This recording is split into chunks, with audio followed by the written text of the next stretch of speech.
Before it was home to movie stars, luxury shopping, and the kind of gated mansions that scream old money, Beverly Hills had a very different reputation. And no, it wasn't just farmland or wilderness. It was a literal graveyard, and depending on who you ask, some of the bodies might still be there. What we now know as one of the wealthiest zip codes in the world used to be quiet, remote, and deeply avoided, not because it was dangerous, but because it was sacred, at least to the people who lived there first. People didn't just ignore this land because they didn't know what to do with it. They avoided it out of reverence because this place carried a heavy spiritual weight.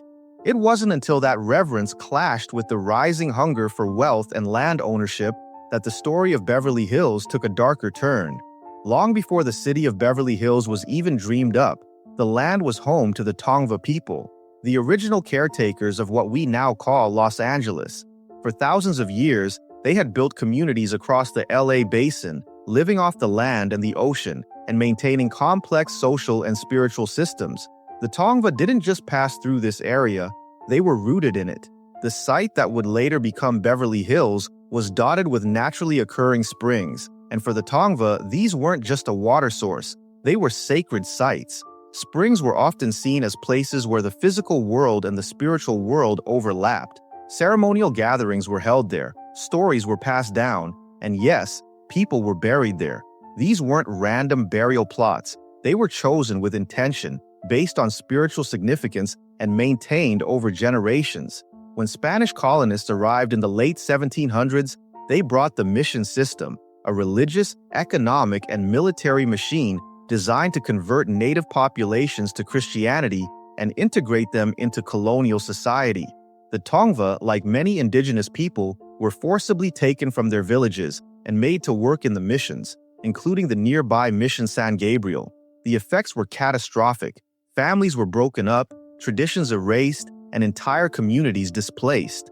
The sacred lands in what would become Beverly Hills were either abandoned or taken, often by force. Spanish colonists, unaware or uninterested in the cultural importance of the area, repurposed it for their own uses.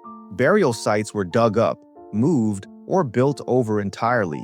What had once been spiritual space was now agricultural land for the mission system. Still, the area remained relatively underdeveloped. The soil wasn't great for crops, and there was no nearby port.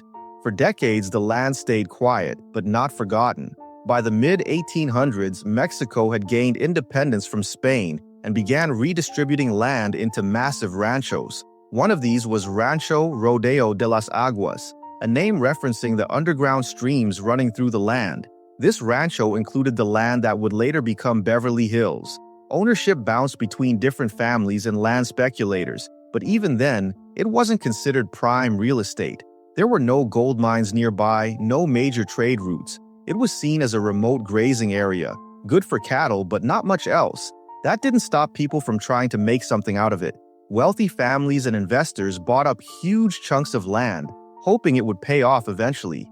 During this time, multiple workers and landowners reported digging up human remains while putting up fences, laying irrigation lines, or preparing to build small homes.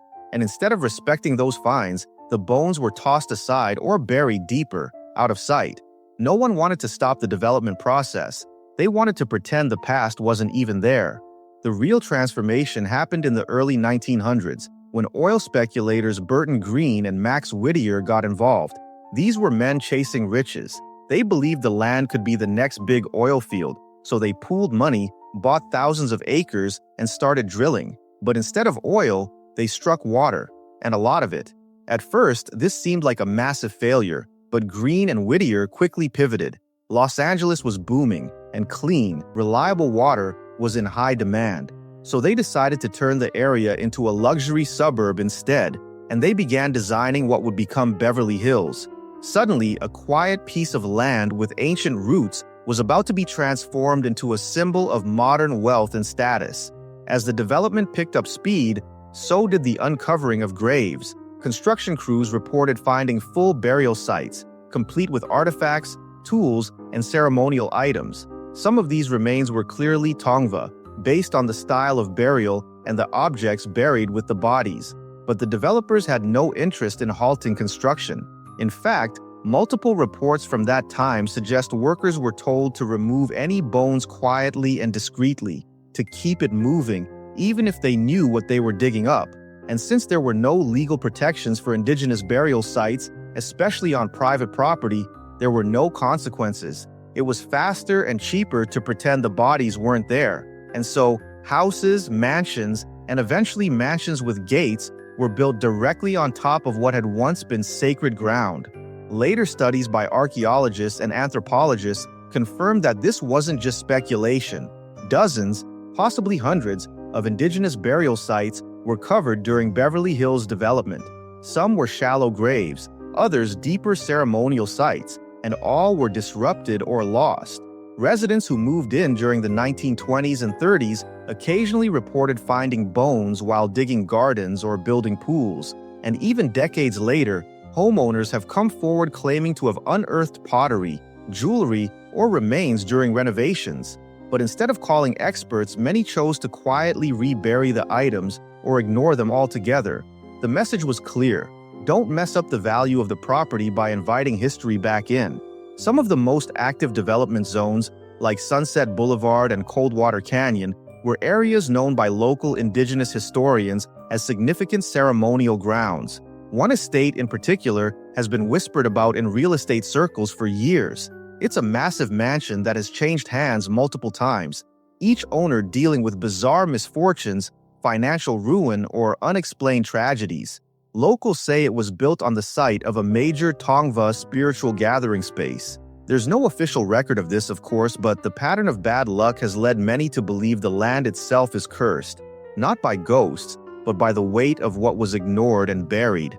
As Beverly Hills grew into a cultural icon, its past was deliberately scrubbed. The city was rebranded as a clean, exclusive white paradise.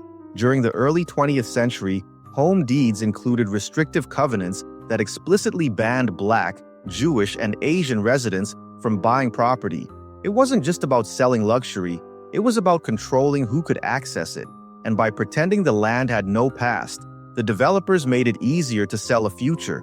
But the irony is brutal. While the city marketed itself as brand new, spotless, and elite, it was literally built over the remains of a displaced people. Their stories were erased, their graves ignored, and their legacy paved over with marble driveways and infinity pools. Today, Beverly Hills sits at the intersection of wealth and willful amnesia. Its streets are lined with Bentleys and palm trees, but beneath the concrete, there's history that still hasn't been acknowledged. Not publicly, not officially, and definitely not in real estate listings. And that history isn't just in textbooks, it's in the ground. Every time a new driveway is dug or a pool is built, there's a chance that a piece of Tongva history gets unearthed. But instead of being preserved, it's often quietly pushed aside, just like before. So the next time you walk down Rodeo Drive or pass by one of those palatial homes, take a moment to remember what came before.